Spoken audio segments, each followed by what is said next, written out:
ඔන්න ඔයාලට අපි ස්ටොක් ක්ලියර් කරන්න ඕනි කියලා හිතුවා. ඉතින් ඔන්න crop top collection එකේ මම ටිකක් ඔයගලන්ට පෙන්නන්නම්.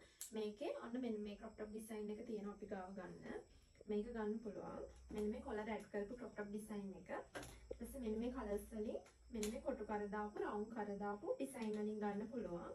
මේ crop top වලින් ඔයගලන්ට ඕනි නම් මේකේ screenshot එකක් අරගෙන අපිට WhatsApp message එකක් දාන්න. sizes වෙනස් කරන්න. කොටු කර ඇඩ් කරපු ඩිසයින් එකෙන් මෙන්න මේ කලර්ස් තුන තියෙනවා. ඔයාලගේ බස් සයිස් එකත් එක්ක අපිට මැසේජ් එකක් දාන්න. මේකේ crop top උස 18ක් තියෙනවා. මේකේ 14ක් තියෙනවා. ඔයාලා WhatsApp මැසේජ් එකක් අපිට දාන්න 076යි 9965 783ට. ෆ්‍රොක් ඩිසයින් වලින් මෙන්න මේ ඩිසයින් තුන තියෙනවා. මේ ඩිසයින් තුනෙන් ඔයගලන්ට අපෙන් ගන්න පුළුවන්. මෙන්න මේ ඩිසයින් එකක් ගන්න පුළුවන්. මෙන්න මේකත් ඔයගලන්ට අපෙන් ගන්න පුළුවන්. ස්කර්ට් ඩිසයින් වලුත් මෙන්න මේ කලර්ස් දෙක ගන්න පුළුවන්. මේවා ස්ටොක් ක්ලියරන්ස් සේල් නිසා ළමයි ප්‍රයිසස් ගොඩක් අඩුවට දෙනවා.